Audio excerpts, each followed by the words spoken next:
Welcome to Season 7, Episode 10 of Solarpunk Presents, in which Ariel and I discuss Cory Doctorow's solarpunkish novel, Walkaway.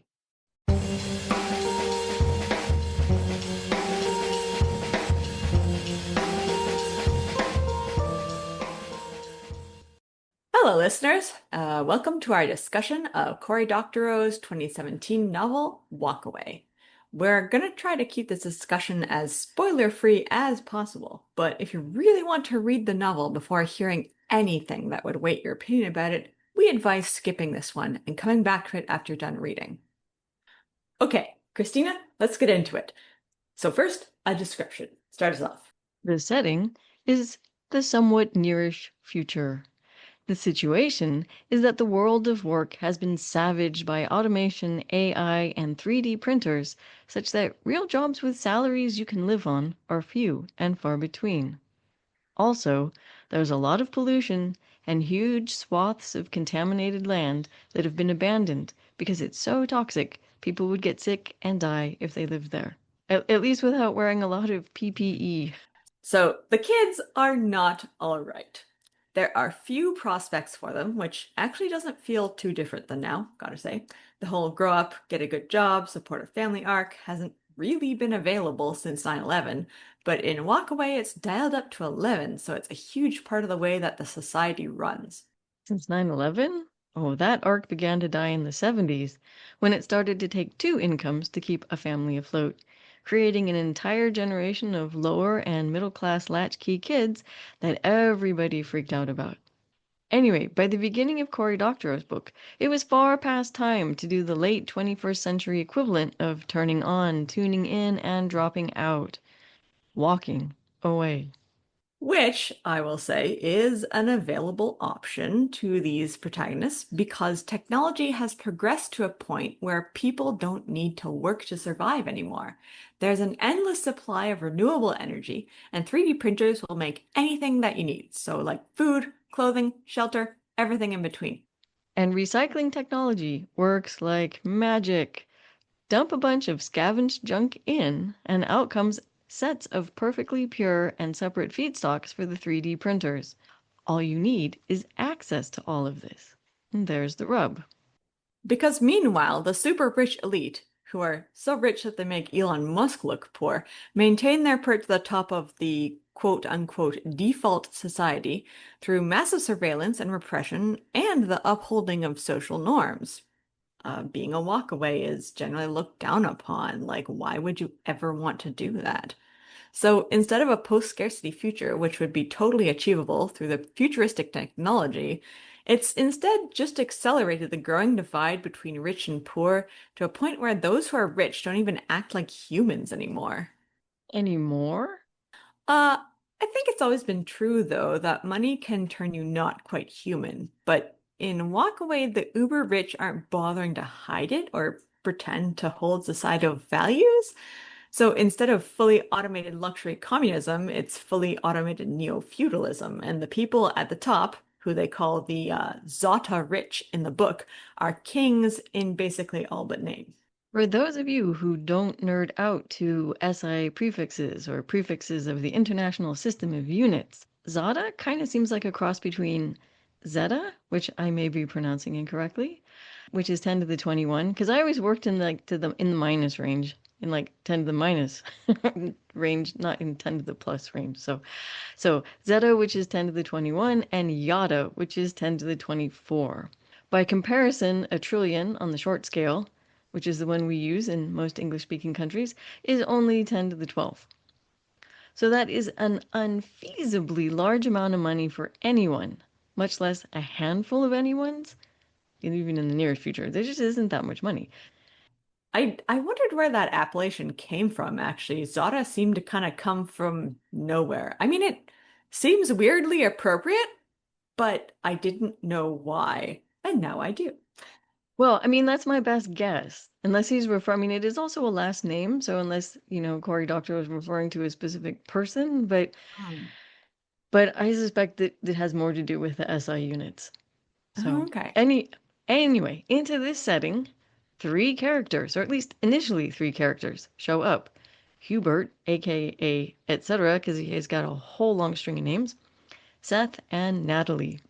They band together and decide to walk away from their lives, and in Natalie's case, also a fortune that is in violation of the rules of international systems of units prefixes, and enter the abandoned territories. I mean, they make this decision relatively quickly, like in the first couple of chapters, I think. As such, they end up jumping straight into the deep end of an attempt to create a post-scarcity anarchist utopia. Not to mention the war that the super rich elites begin to wage on it because the Walkaway community is on the verge of succeeding at the ultimate post-scarcity achievement, never-ending life. And that's what the Zota rich want, because it's the traditional obsession of people with the ability to buy everything else, ergo conflict. Of course, you've probably all already read Walkaway. A lot of solar punks, hope punks, social anarchists, and just plain old garden variety sci-fi fans love Cory Doctorow. He's a science fiction writer of interesting and highly relevant ideas, and he can write a clean, crisp sentence. Those are two things that don't always go together, she says, throwing a side eye at her own writing. So we initially wanted to talk about Walkway because of the way that it is lauded as a solar punk classic by a lot of people. It appears on top 10 lists of the best solar punk novels to start out with, and it comes highly recommended by people who have an amount of seniority in the solar punk movement. Which is kind of a weird thing to say about a non-hierarchical movement. Man, I wrote a whole essay way back when on why a solar punk canon of literature is a terrible idea from a scholarly perspective. And yeah, anyway. Walkaway's merits have been discussed over and again on discussion boards like r solarpunk on Reddit. If you look at the publicity blurbs for the book, a personage no less than Edward Snowden put it quite well. Is Doctorow's fictional utopia bravely idealistic or bitterly ironic? The answer is in our own hands. A dystopian future is in no way inevitable. Walkaway reminds us that the world we choose to build is the one we'll inhabit. Technology empowers both the powerful and the powerless. And if we want a world with more liberty and less control, we're going to have to fight for it. So, I mean, that's a strong vote for Walkaway is Solarpunk. Kim Stanley Robinson, aka the godfather of solarpunk, also went for the solarpunk aspect of the I'm sorry, blurb. that sounds so funny. It's like he sits there and orders hits or what? Like Send his those people sunflowers or what? oh. Oh, like the Godfather is in like the Italian mafia movie. Sorry. Okay. I I'll didn't let you mean it that continue. way, but okay. Kim Stanley Robinson, who is a big figure in solar punk literature, also went for the solar punk aspect of the book in his blurb. Quote, Doctorow is one of our most important science fiction writers because he's also a public intellectual in the old style. He brings the news and explains it, making clear the confusions of our wild current moment. His fiction is always the heart of his work, and this is his best book yet, describing vividly the revolutionary beginnings of a new way of being. In a world full of easy dystopias, he writes the hard utopia. And, what you know, his utopia is both more thought-provoking and more fun. End quote. And the Kirkus review said, thrilling and unexpected, a true visionary techno-thriller that not only depicts how we might live tomorrow, but asks why we don't already. But enough of the celebs and the top-tier literary review mags. What do the gurus and redditors of solarpunk have to say, aside from read this book? I mean, already the top tier literary review mags and the celebs and all the book blurbs make me really want to read it, right? Or made me really want to read it.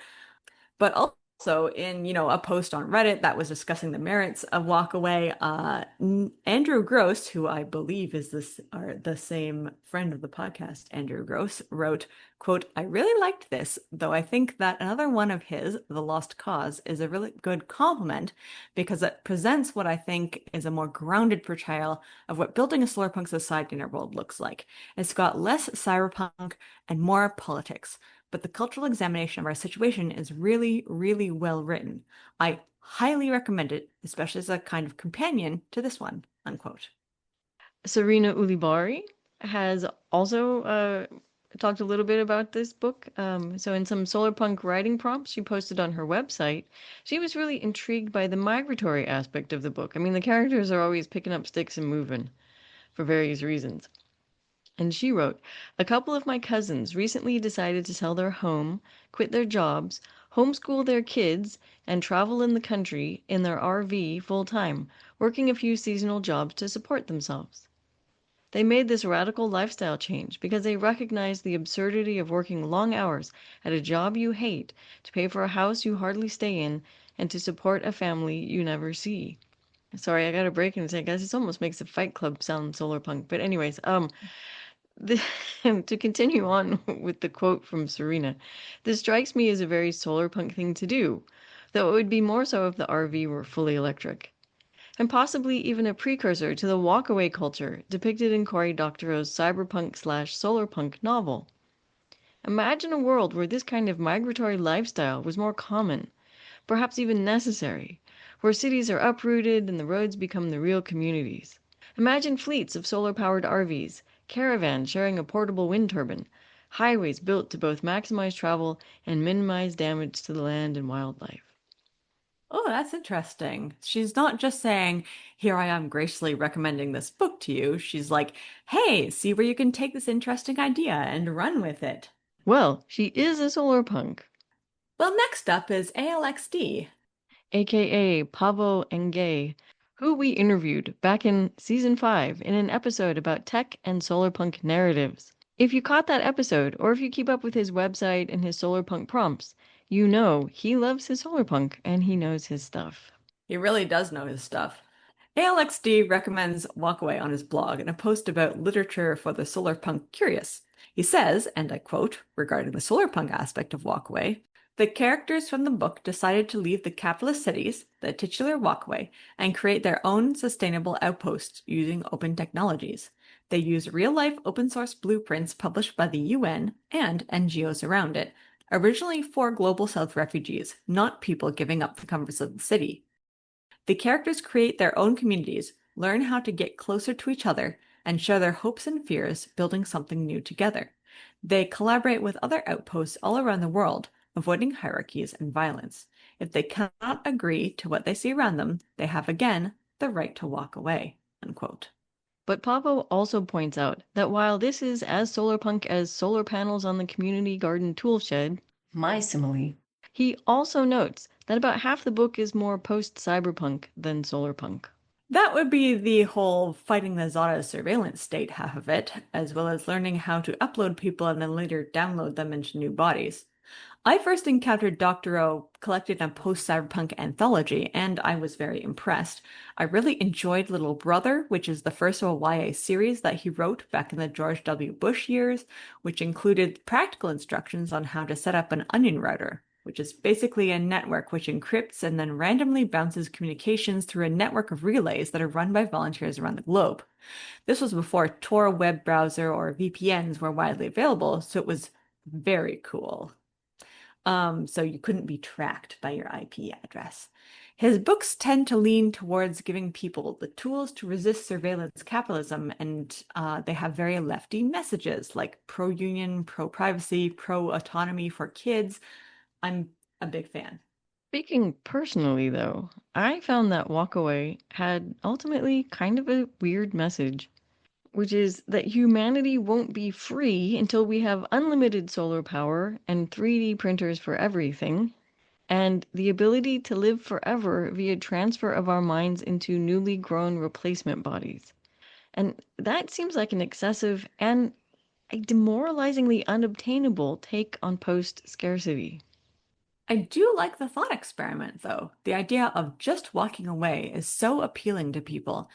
It reminds me of the Chinese trend a few years ago of Tang Ping or the Lie Flat movement of 2022. Basically, it's a rejection of the social pressures to achieve and overwork yourself into burnout. So instead, young Chinese started quitting their jobs to indulge in their hobbies for several months and look for work that they were really passionate about and just sort of do that kind of soul searching and have time to do that. It's a bit like the American phenomenon of quiet quitting that especially Gen Z were getting known for at about the same time. Young people were sick of hyper-capitalist neoliberal work pressure and were trying to unsubscribe from it, Yeah, which is, I have to say I think every generation goes through this. I mean, when my generation did it, we were just all slackers. but slackers from what? You Yeah, know? we had no ambition. I mean, allegedly, right? Should you have ambition though? I mean, like what kind of ambition are you being To like judged get a by? job and earn lots of money. Yeah, Work so you're hard. being judged by the standards of the capitalist mainstream society. So you're not Right, really just saying I slacking. think right, but that's what they called us. Yeah, I know, but you're living your lives. So like it wasn't the thing is that Tang Ping is seen as like this interesting like social movement that is inspiring to people, whereas being a Gen X slacker, quote unquote, was seen overwhelmingly pejoratively. Even though in this day and age we would be like, "Oh, hey, you're just living your life. That's a good thing for you." You know? Okay, okay, I suppose it's in the eye of the beholder. I imagine there's quite a few people who do not approve of Tang Ping or quiet quitting, Oh, probably. right? So I think I think the older generations always look at the younger generations and go, "Oh, those lazy, unambitious, world's going to hell in a handbasket." And I think the Yeah. younger generations are a little bit like, "Why should I play this game? The Doesn't seem world is like fun to already me." in hell in a handbasket, you know? Like, why would I contribute to like making things worse, right? Yeah, I think it's a matter of perspective. But also, like, it's a huge privilege to be able to even do that, to just kind of like quit your job and spend some time thinking about what really matters. Not everybody could do that and still exist in this society unless they have money saved up or are paying their bills some other way. Like, Doctorow's book makes it possible for anyone in any income bracket to lie flat and pursue a life outside of capitalism because there's literally a physical outside to the capitalist default life of the cities and a structure of walkaway society that they can go to. That is kind of the central thesis of the book. That once we've achieved a degree, or perhaps even an excessive degree of abundance, why wouldn't everyone just walk away from the capitalist overlords who are forcing us to keep working and to keep buying all the things that they're selling? I mean, we've probably already hit that level of abundance. Only right now it's still maintained by work that people do.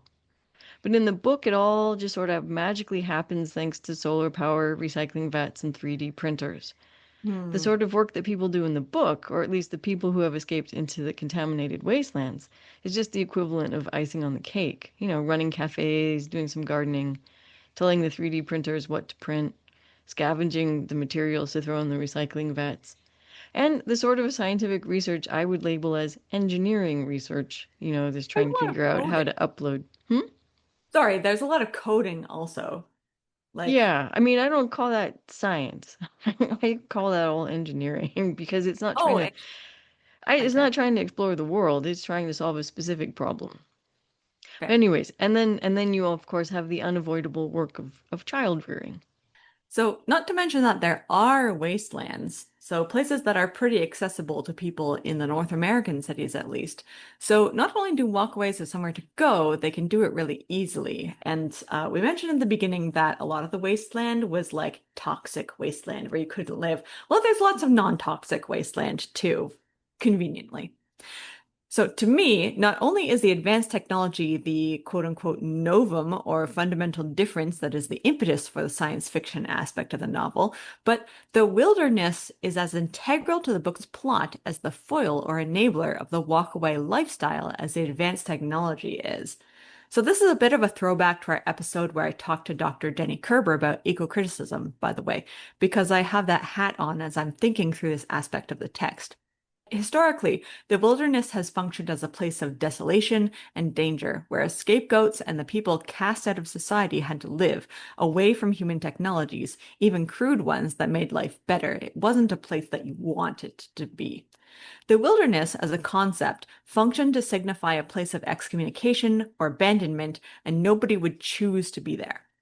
That attitude flipped around in the 18th century with the Romantic poets who were very impressed by the physical landscape of Turtle Island and were also the type of people who disliked large crowds, and cholera and other sicknesses were an affliction concentrated in cities. So, consequently, they spent a lot of time worrying about how wonderful and healthy and sacred the wilderness was. So you come to the present day, and we have these two competing historical attitudes towards wilderness, and sometimes they cancel each other out, and sometimes it comes out subconsciously in our writing. Right, your point. And it's interesting, but I have to admit, my 20th to 21st century brain is struggling with the use of the term wilderness to describe a wasteland. Although I will give you that in the book, the wasteland is a wild, dangerous place. I mean, eventually, a moose or elk, I forget now which it is, show up many hundreds of miles out of their range. And I have to say, kind of in contravention to global warming, which probably would have them migrating northwards, not southwards. Where do the moose show up? In the middle of the book, page 255 in my version. No, Unless I I know. hallucinated I that. remember that part, but I just don't remember where in locational space they were. I thought they were in But northern. where is this wasteland? Where does the book take place? I missed that somehow. So the book takes place, the city that the characters come from is Toronto. So it takes place mostly in southern Ontario. But then there's a portion towards the end of the book where they are forced to flee, and they flee into the wilds of northern Quebec. And this is sort of a toxic, contaminated place. So they have to be very careful going through it. But it's a very pristine wilderness because there are no humans there. So there's lots of beautiful sort of forest. There's moose that they see. There's lots of snow, Oh, all okay, that. so it's not like Um, the moose have wandered down into Texas or no, no, no, no, whatever. no, no. And there are actually moose in southern Ontario. Yeah, It okay, is so that isn't all that weird. no. I mean, in the future there probably won't be, but for now there are. I Okay, I mean, mean the there's characters were surprised. They're like, "Oh my yeah. God, what's that doing here?" So, Yeah, no, it's more like the surprise you have when you're like, this animal is supposed to live outside of where I am. It's interesting to me that the walkaways mostly have the attitude of the romantics, while non-walkaway people have the attitude predating that, and they're scared of the wilderness or they view it with utter disdain. Like, ew, why would you go there? snotty cultural and economic elites looking down on the great unwashed backwards barbarians at the gates. Basically, yeah. Well, Um, but okay, that being said, there are quite a lot of people who are like, "Ooh, why would you go out into the wilderness?" I mean, still today. yeah, yeah. I don't know what else to say, but yeah. Okay. So who are the backwards people here, though? Like in the book, it's not the walkaways. Walkaway culture is depicted in the book as using this advanced technology of renewable energy, 3D printing, uploading consciousness in the right way because they're in the right place to do it and they have the right motivation. This is one of the main points that the book makes, and to me, it's pretty post-cyberpunk. Advanced technology is only advanced or advantageous if it's used by the right people in the right places in the right ways. Okay, right is one of these words that always makes me a little nervous. So I just have to ask, by right you mean for the benefit of the people or for the preservation of the environment? I mean, by right you mean basically everything but for the enrichment of the mega rich, the growth of the might of the mighty, and their ability to control and repress people, heedless of the environmental devastation and misery this causes. Yeah, exactly. I think the solarpunk aspect in the book that people pick up on has to do with the way that these walkways communities tend towards decentralized authority and an emphasis on community and communal responsibility and well-being and taking care of things using the technology and not using the technology to oppress other people or gatekeep. They often have to fight those urges. I think that's a basic human urge. I don't think that we will ever, rewire the human brain to think about solar punk values of communalism and being kind first. These are going to be things that we're always going to have to overcome. And the whole point is that we do overcome it. We do not fall back to rely on our base natures. Part of being human is realizing that you have instincts to do certain things and choosing to do otherwise. I think, as you like to say, we contain multitudes. And even when you've got people who totally value solar punk values, community and kindness, and all of that, ultimately, all of us still kind of want to control other people a little bit, Oh yeah, for sure. and it's this weird thing that we do. It's not good if you're trying to live in a utopian situation. And yet this is weird because in a utopian situation, on some level, you do kind of have to control the way everybody else behaves. Because you don't have official laws and police and all this kind of stuff. So you have to find some other way to keep people in line. Because Yeah. you ultimately don't have an endless wasteland that you can just be like, oh yeah, I'm walking further, you know? Yep. Hence why the book is fiction, I guess.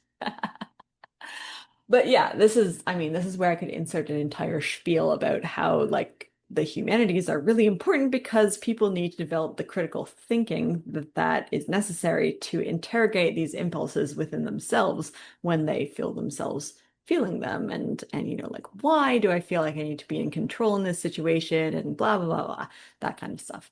So, Yeah, but this is another physician heal thyself situation as well. There's so many enfants terribles in the humanities, so many like oh horrible, yeah. jerky writers and philosophers, and so I Yeah. mean,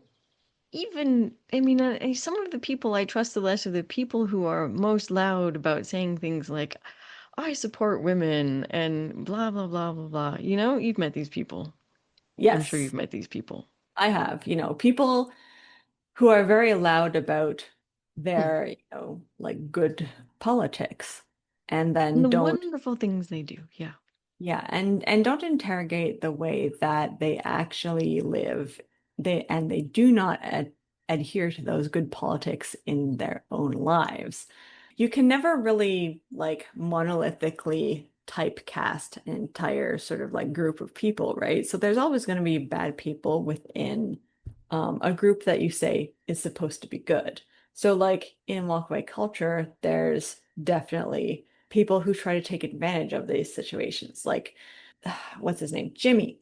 Jimmy, who comes up and he's the guy that tried to make a cafe like the one that the protagonists first come to, which seems to be perfect. And he was really interested in the fact that it had to do with gamification. He wanted people who had done the most or contributed the most to the cafe's construction and well-being to be recognized for that and to have more of a say in the government of the cafe. Whereas the actual head of the cafe, her name is Limpopo, she has contributed so much to the coding of the various systems, automated systems within the cafe, and basically to organizing people for volunteer shifts to do different things within the cafe. But she's very humble and doesn't want to be recognized for that and doesn't Well, it's want to be the leader. but But she's Jimmy having to is, suppress, like, I disagree. She's not humble. oh, well, yeah, no, she she's totally suppressing her needs her need to be like, I did all this. I don't know. I can't put yeah. it into words very well right now. Okay, so she acts humble, but she is not at base humble because she keeps needing to suppress her thinking that, I did all of this. I am responsible for all of this, so shouldn't I be in charge? And then she has to combat that with walk-away culture thinking of saying, no, I am not more special than anyone else who is here. I do not deserve more than anybody else who is here. Everybody contributes in their own way, and I've contributed in this way. In that, she maintains a sort of non-hierarchical, in quotation marks, structure to the cafe. Whether or not that's completely successful is up for debate, and we do not see in the book anybody else who is part of the cafe who might have different feelings about it and want to be recognized more, or resent I Limpopo for it. I think I would call her territorial. Yeah. That's a really Yeah, good word. I think that's what it is. And Yes. what she's trying to do is suppress her territoriality. And I found that totally relatable. Because when you work hard, you put a lot of effort into something and you get it running and it's good. The last thing you want is like new people coming in and changing things and not recognizing your Yeah. vision and the way you've done things and all. So, I mean, so fair enough. I think this is something that has to be an issue in these kinds of situations. And it Yeah. isn't a character flaw either, I don't think. I think it's just, Doctorow shows us sort of like what it's like for one person to struggle with their inner desires to dominate or Well, own it's something. And right. It's human recognizing, nature, isn't it? yeah, It's really rec- human nature to be like, this is mine because I did this. we could have a whole discussion about whether or not human nature is a good thing. So, Well, I don't think it matters. I mean, it has worked for us for quite a long time, and you get attached to things. You get yeah, attached to things because they have meaning to you, or because you put a lot of work into them, or because you have a vision for how to make it a good thing, you know? But then at the same time, you've got this woman, she's in a culture where it's like you should also just walk away and drop things if you need to, or, you know, you should be yeah. always prepared to do that. So So, this was just making me think of Dorothy Day. mhm. She was a Catholic. She was a She's the founder of she the lived Catholic Workers Movement, wasn't she? no, she was one of the founders. Yeah. Yeah, she's one of the founders. And she founded all these Catholic worker houses, and they published like the Catholic Worker Daily or the Catholic Daily Worker. I can't remember which one of those she was involved in. Anyway, so they had these hospitality houses where if you agreed to live by their tenets, which was, you know, no premarital sex, et cetera, and so forth, and you had to work and stuff, and nobody Very owned Catholic. anything, then you could stay there and work and be there as long as you wanted. And the idea was very, very radical, a very radical Christian thing. If someone asked you for something because they needed it, you gave it to them. And that's the sort of thing that works every well until the jerk comes in. And so at one point in the book, they have this couple who decide that they need one of these Catholic worker houses. And by book, I mean The Long Loneliness, which is Dorothy Day's memoir. It's a really fascinating book, and I highly recommend it. And there's no logical argument that Dorothy Day and her people can give to these people as to why that is BS. And so ultimately, they realize they just have to cede the property to these people. And they walk away from their Catholic worker house that they built. You know, they had gardens and a soup kitchen. They fed the poor. Like anyone who came in could eat there. And they just gave it to these awful, awful people. Yeah, it sort of goes against the human impulse towards retribution and seeking revenge. These people did not get what they deserved. In fact, they got way more than they deserved. But Dorothy and the rest just kind of had to deal with it. And we're like, yeah, okay. I mean, our principle, like to seek revenge or anything more would be against our principles. So I guess we just have to walk away. Interesting. Yeah, yeah. I looked it It up, must and have the been publication is called The Catholic Worker. okay, right? Because I guess they were on competing street corners, and the Catholic Daily Worker would be like, "Read the Catholic Daily Worker," and then the Catholic Worker people, and these newspapers were like published for a penny, like during the Depression. And the Mhm. Catholic Worker guy would be like, read the Catholic Worker daily, which is Ah, why I now don't remember which is which. okay. Yeah. Okay, before I go down a Wikipedia hole, let's get back to our discussion of Walkaway. This digression might also turn out to be bonus content. No, I don't think so, Yeah. because here it's a walk away situation in real life, almost 100 Oh, years it ago is. already, Yeah. right? Yeah. You had this group of people who lived this very, very radical, non-hierarchical Christian socialist movement, or just a Yeah. socialist movement, or whatever, right? And if you needed something and you asked for it, they would give it to you, even the literal coat on their back. Yeah. They Uh, walked away from society without walking away, right? They managed to do this in like New York. Okay, where was I? Um, Right, I was I think talking about how walkaway communities tend towards decentralized authority. So, and I was about to say, I'm not really convinced that the book overall is solar punk. I think it definitely has solar punk themes of renewable energy, community, political autonomy, anti-capitalism, personal choice, etc. But we only really focus on a single walkaway community as experienced through our protagonists. Like other walkaway communities function politically and socially differently, as the book implies, with references to the community that former antagonist Jimmy first found himself in, and the communities he'd heard of that were walkaway, but were basically like pet walkaways who were staying on the land of a Zota rich person. So they hadn't really left society at all. It's kind of like they were camping in someone's backyard. well, it's kind of like having your very own Rasputin. Yeah, yeah, being like, oh, look, I am associated with these eccentric people. How interesting I am. You know, it's just basically a like social maneuver. And Jamie himself later created that gamified version of the walkaway community that we follow, that we were talking about.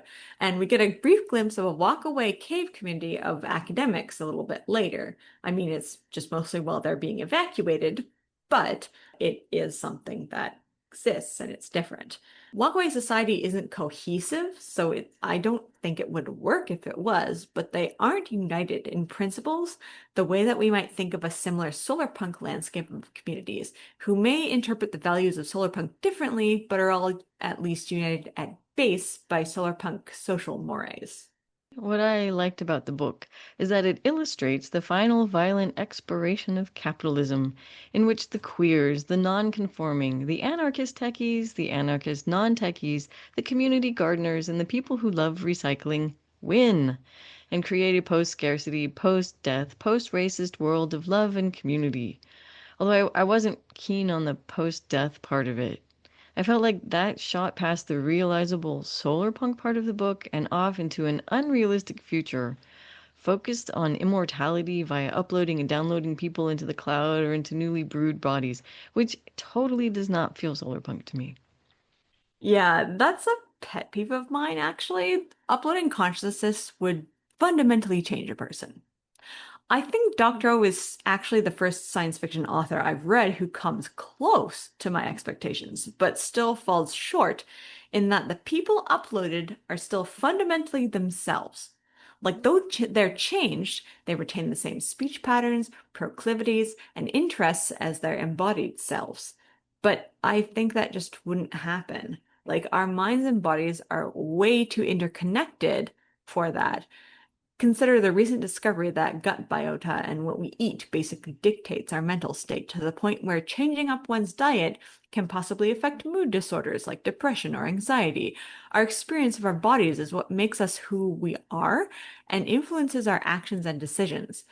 Honestly, I think if someone were uploaded, they would be an entirely different being from their embodied self. Like they might have the memories or whatever of their former self and act in the same, like, like coded patterns or whatever for a short while, but then they would swiftly depart from that. From the point of upload, they would just have very different priorities and behaviors.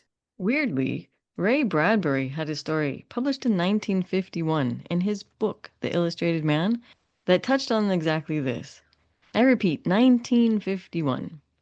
So, first, a fair warning. The story, The Fire Balloons, is cheesy, outmoded, overwrought, and is suspicious of women, though not as outright misogynistic as most of his other works. The story asks the question, how would people change if they became free of their bodies? Bradbury's answer is that disembodied people would become free from sin, seeing as they no longer had arms to do harm with, sex organs to be enslaved to, nor physical wants and needs that could engender coveting, hoarding, greed, envy, gluttony, sloth, and the establishment of inequality between people. Not to mention homicidal urges. Also, these disembodied people can't reproduce or die. So it's very much like having been uploaded, except that they become saintly and super chill. Personally, I'm sure I would remain snarky and catty even if I became unencumbered by my meat. But it's an interesting idea that bad behavior is tied to having a body that does and needs things.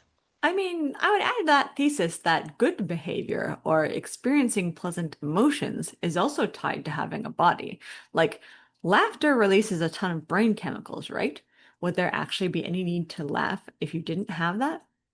I'm pretty sure psychologists aren't exactly certain of why we laugh, but all the hypotheses, like that it relieves nervous tension, that it increases the feeling of social connectedness, that it arises out of spontaneous feelings of emotional delight, they all depend on these internal chemical processes in the body.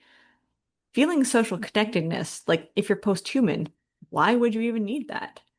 Well, I mean, let's just presume you can code anything, right? I mean, that's the theory. But, if you don't change, then you would still need that, even if you didn't have a body. Mm, But I'm on your team with this one. My main beef with the whole idea of being uploaded is that, yeah, you and the way you think and all that other stuff is so tied to the structure and functioning of your brain and nervous system. And yeah, the whole package of other things like hormones and blood sugar levels.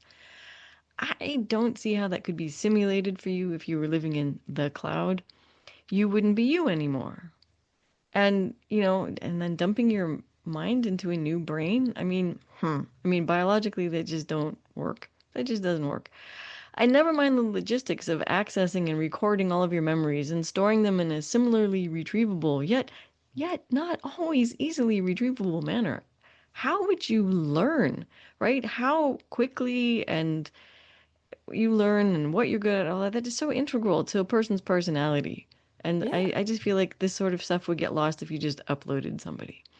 And to me, the great upload into some VR world or living on in a regenerated body is just an atheist dream of heaven, right? It's so tempting. Who wouldn't want to be young again and live forever? And who wouldn't, want to see their mom or their grandmother again? Who wouldn't want to meet all the ancestors who had predeceased them, etc., and all those other sorts of things that, could become possible as the generations post-upload piled up. And it makes for some great daydreams and some stories. Imagine all the fun little units you could construct so that uploaded people could visit the dinosaurs or meet Jesus and Mary, Shakespeare, Elvis, and Einstein, or whatever. So like units in a VR world. But as a possible future reality? You know, there is an AI Jesus now that has been created Huh. Okay. that you can talk to. I'm just saying. It, And that have you? no.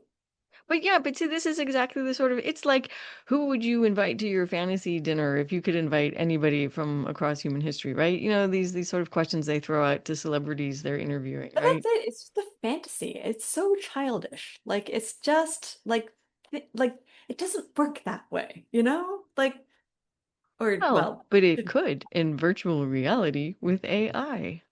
yeah, but that's just such a that's so juvenile. Anyways.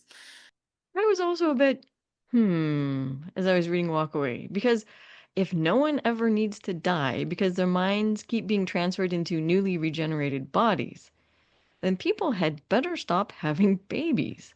Because ultimately, it's selfish to live forever like that, because you're either going to end up with a massive overpopulation problem, or you're going to be denying life to all the people who should have come after you. I There mean, just isn't room for everybody. if everyone who ever lives is uploaded, all they'd need to do is create unlimited data space and I guess not create Yeah, bodies for but not if they've gotten as far as regenerating bodies, right? I mean, in the that's book, the idea is like they don't want to live in the computer. They want a body again. I think that there would be the opposite problem. Like maybe some people, many people might just choose that not to have a body again because they don't like the experience. And then there would be the opposite problem. Like there wouldn't be new babies because everybody's busy living their best lives as post-human entities who don't engage in the whole body business.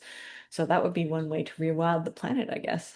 God, but who's paying for all the electricity? Oh, I guess it's free, but still somebody has to sit there and dump the And one sludge into the recyclers so that they can yeah. print out the stuff, new solar panels or whatever, to maintain the maintenance Make stuff. sure And then, that oh, people whoops, we unplugged it and we just murdered accidentally, 100,000 people.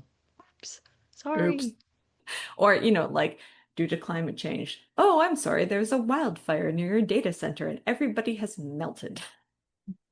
You know? Well, I mean, it would happen. Oh, I guess this is why you have backups. But I, Eh. having destroyed backups to a computer I had just destroyed, that doesn't always work well either. Hmm. But anyways, in the book, the uploaded part is just temporary until they can get you into a new body. So to me, that doesn't really solve the potential for overpopulation problem. Because having kids and raising a family is a primal urge that most people feel quite strongly. And if people could stay young forever and fertile forever and keep having kids, But do those new bodies even have the capability to reproduce? why wouldn't they? Because reproducing is terrible. I'm kind of Well, showing now my you're age now here. you're making decisions for other people, That's true, I suppose. But which maybe they you could wouldn't be choose a doing. body that was capable of reproduction or not, because, like, perhaps humans are now made by a 3D printer-like machine, and people don't have to be hobbled by their own biology and hormones. They can just rationally choose if and when to have a family when they're emotionally and financially ready for one. Like, maybe that's a thing that they can just sort of Wait, predetermine. financially? Yeah. We're in the Oh, wait. walkaway. Oh, yeah, that's right. And I mean, I've known so many women who, they had a baby in their 20s or 30s and then they hit 45 or 50 and they're like, "Oh, I want another baby." Right? When it's no Yes. longer possible. So I don't think it would just be like a one or two and done situation for the rest of your life if you're living for thousands of years. I would argue, though, that because, like the urge to reproduce the species is a primal urge, would we even have that anymore if we were uploaded? Would we still have human instinct? Or would that have been programmed into us? And who would have thought to do that and how? Like, there's all these questions that are unanswered. Just because, I mean, like, the book's really not interested in that, Well, obviously. this is the whole Arthur C. Clarke thing where you like any technology that's sufficiently advanced is indistinguishable from magic. Well, Right? yes. That's exactly what this is. It just works. It just works. Don't Yeah. question it. It just works. Yeah, yeah. So I think Walkaway is good sci-fi because it leaves me speculating and imagining more within the universe of the book. Like, I'm just not sure that I can say it's good solar punk. Like, it certainly depicts a solar punk adjacent way of life and it's very hopeful. But at the same time, I'm not sure how achievable it is because we can't create or access the same conditions that allow for solar punk lifestyle as depicted in the book to exist. It's just not possible. I'm not sure what happened to his old trend of imparting practical goals and technical skills. Like, how to build a society is a far sight different than how to hack your PlayStation to access the internet, which is a thing that little brother taught us how to do. I think maybe his goals just got bigger. For me, the book was a lot of philosophical and technical ideas that went looking for a plot that could show them off. And I found the characters bland and largely interchangeable. I never developed any sort of feelings for them, and I never had any thoughts like, "Oh no, how are they going to get out of this pickle?" Really? I was super invested in Natalie, aka Ice Weasel is her walkaway name. Her whole trajectory, going from the privileged daughter of a Zota-rich capitalist who would sneak away to throw communist parties, to being a walkaway, to being captured by a mercenary and taken back to her home, to escaping with the help of that mercenary. Though not before a ton of persuading happens. I was really interested to know how she'd get out of her father's house once he recaptured her. Doctorow really amps up the surveillance society that we have now to the point where sidewalks track foot traffic. And being Zota rich, Natalie's father can practically pay for any level of security that he wants. I was also really invested in Limpopo, the character, by the end of the book, even though Doctorow had her info dump on the protagonist several times, so that she was basically a mouthpiece for the walkway philosophy that he was trying to get across. Maybe I'm just heartless. I don't know. For me to have given a damn about the characters, they would have needed to feel to me like so much less much of a muchness. I mean, you've just described Ice Weasel, and not as she was as a person, but as the twists and turns of her situation. Even Limpopo is just an info dump mouthpiece. So I feel like I couldn't say much about any of the characters, except that they were ever so very slightly different generic flavors of leftist activist kind of people. Maybe that's why I like them so much, because they resemble a lot of the people that I've interacted with before, so I could recognize the annoying traits of etc. and his friend at the start of the book, and also the way that Natalie was so desperate to posture to be one of the rebels and distance herself from her own privilege. There's a lot of so-called anarchists who know a lot of theory, but are completely inexperienced with the realities of life. Being young is all about not knowing what the hell you're talking about. Um, I did totally love the idea of the communist parties, though. I mean, is that a thing in real life? A party where no one pays to get in and everything is free? Oh, wait, I think we just used to call those parties. Al- Although obviously the people hosting a party with non-paying guests would have to pay for everything themselves. And those kind of parties would have never happened on that sort of scale unless your name was Gatsby. Hmm. I mean, I think the point that Doctor was trying to get across was that at this point in our current world, everything is BYOB. You need to rent or own space for the party to happen. You have to buy supplies, and depending on the type of party, you have to either buy something appropriate to wear or have bought it already, even if you're attending. Basically, putting a party on isn't cheap for hosts, but guests now kind of have to pay as well, especially if, you have to bring something to the party or Well, I something. mean, like, the big parties, there are often big parties where you have to pay like $5 or whatever to get in. Probably Yeah, more now because yeah. $5, that was like 90s anyways. Whereas the communist parties in the book set up in abandoned buildings, the ideal cool sci-fi party space where you meet all the punks and hackers and such, because you can be free both ideologically and in terms of consuming illicit substances. Or at least that's what reading Cyberpunk taught me. What cyberpunk taught me is that you could do that if you're a boy. But if you're a girl whose name isn't Molly, although, even she had to do a stint as a meat puppet, aka zoned out living sex doll in William Gibson's Neuromancer universe. Yeah, Cyberpunk has a huge misogyny problem because it's mostly written by men who think that because they love their mothers and wives, it means that they can't possibly hate women. Post-Cyberpunk tried to address that somewhat, but I'm not sure it was very successful. Anyways, I have to confess to having mixed feelings about Cory Doctorow. I really enjoyed Attack Surface, and I appreciate that he's writing solarpunky kind of stuff, but mostly I find him too explainy. Honestly, that would be my most major critique of the book from a pure storytelling standpoint. A little too often, characterization is sacrificed in order to explain an idea or to make a point. For example, one of the characters narrates her escape from an attack on a Walkaway village years earlier, and she explains it in the sort of detail that an omniscient narrator would, remembering details a little too well and phrasing her explanations in a way that is very different from the way that she normally speaks. Oh, by explainy, I mean that Cory Doctorow is always explaining about tech, about anarchist philosophy, about security, about. His books seem to be info dumps with a slight thread of plot and characters running through them. And for me, this totally worked in Surface Attack, which again I really enjoyed. But I couldn't get more than 25 pages into The Lost Cause because I just felt like, oh, geez, I don't need all this stuff explained to me. I'm already a solar punk. Walkaway hit somewhere in the middle for me. I liked that Dr. O didn't just explain things, but tried to show how a post-scarcity anarchist society would function. Which is me trying to say that while I personally kind of lukewarm about the book, I see that it has its merits. But I see how that like explaining about things would be annoying. Like I think it works in the context of a YA novel like Little Brother because both the protagonist and the reader are learning alongside each other, and so didactic messaging is kind of expected and integrates well into the flow of the story. One of the ideas to get back to Walkaway here, one of the ideas in the book that I did not like was that anyone, even children, could take over the work of teaching.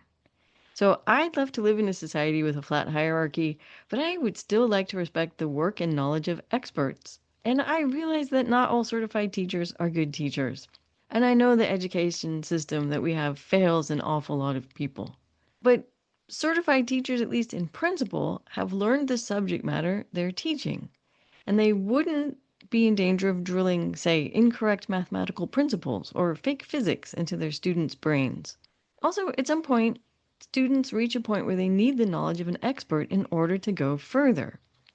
Okay, maybe you could say that there are books and the futuristic equivalent thereof for that, but I'd rather live in a society that worked hard to create better teachers than in a society that dispensed with them in favor of 100% student-led learning.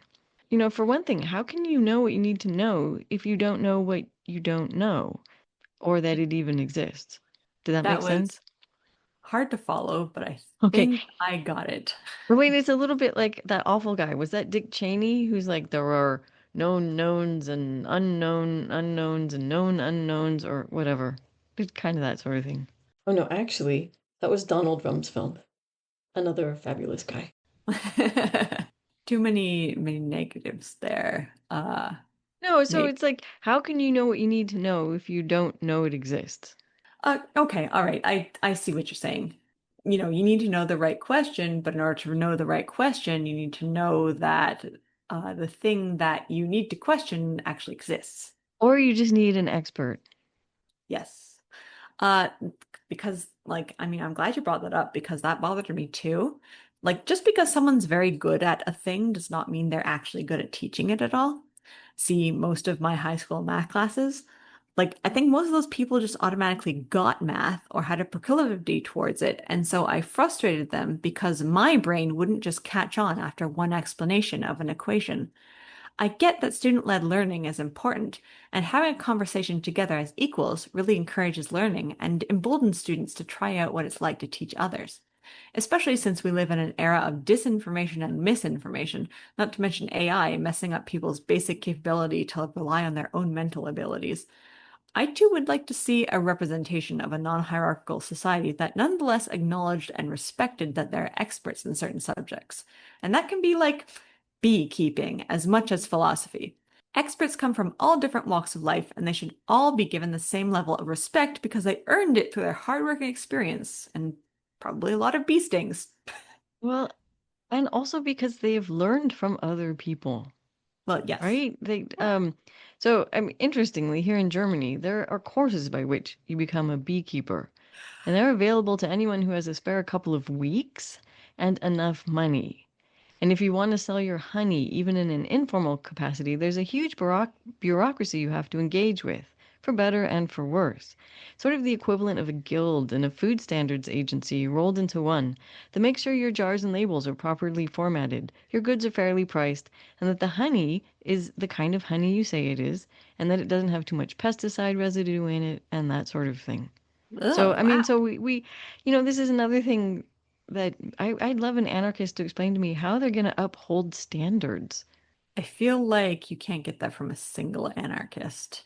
And it's going to be very different depending on where you are. And Oh, someone yeah. must have theorized about it because I just feel like at some point the anarchists would just end up reinventing the state. Yeah, I think you're probably going to need to read Kropotkin or someone. Oh, God. Okay. Hauling us back on topic, is Walkaway solarpunk and does that really matter?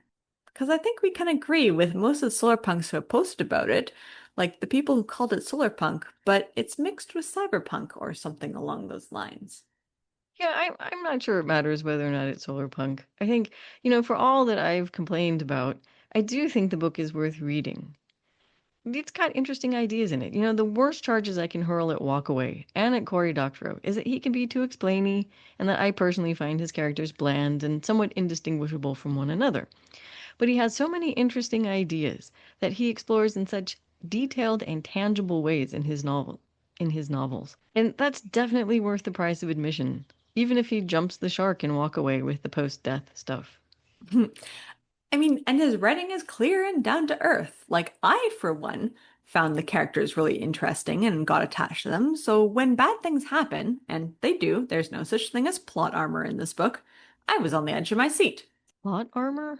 Oh, plot armor is a fandom term that basically means that a character can't be killed or like have anything permanently disabling happen to them such that they can't be on quote unquote on screen because they're necessary to the plot. So they have to stay there. It's the reason that most protagonists won't actually die, even when they've suffered multiple wounds, any one of which would be fatal for a normal person. But because they have plot armor, they're going to stay in the story. Oh, there's no plot armor anymore. Anyways, we're all living in a post-George, however many R's Martin universe at this point. So, Not every story. I have to say that. okay. So, Anyways, I repeat, I was unmoved by anything that happened to any of the characters. Even when they got wiped out. Actually, the character I felt most sorry for, I think, was Jimmy, because mm, they didn't tape his they didn't back up his brain properly, so he was just out of the picture at some point. mm, So, but I feel like when they got wiped out, like when Jimmy got wiped out, it felt sort of perfunctory to me. Or even kind of convenient sometimes. Like, okay, this stick in the mud did what the book needed them to do. Now let's get rid of them. hmm. But again, all that being said, Walkaway is a good book full of interesting ideas. And it's not completely solar punk, but the characters' fight to build a post-scarcity utopia makes for an interesting blueprint. It loudly reminds us that utopia isn't going to arrive on a, well, definitely not a silver platter. It's something we have to get up off our butts and work on, and we need not to back down in the face of resistance or setback. And we have to be willing to lose what we have in order to move forward. Maybe that's the main thing holding us back. We don't want to lose what we have because there isn't a walkaway out there for us at this point. Maybe the practical message is less tangible than I'm used to from Doctorow books. Like it's more that you can't wait around for a savior, you have to DIY your revolution. But maybe that's just me. Listeners, you should go see for yourself. So if you haven't already read Cory Doctorow's Walkaway, go get it from your library now or grab it for about 10 American bucks from his website. And until next time, stay Stay solarpunk. solar punk. We're terrible at doing this No, together. it's hard to do that, especially, because, we're on two different continents. Yeah. Well, And anyways, you get the wish to stay solarpunk from both of us. Until next time. And that's a wrap for season 7. We hope you enjoyed it, and we're looking forward to season 8, and we hope you are too.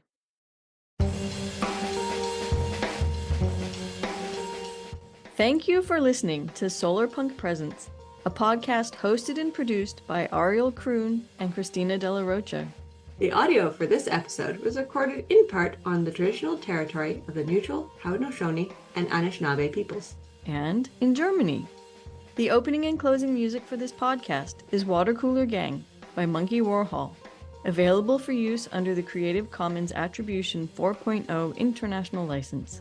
Don't forget to support us on Patreon at patreon.com/solarpunkpresents. Every little bit helps us keep bringing you discussions and interviews. Until the next episode, keep dreaming. And stay solar punk.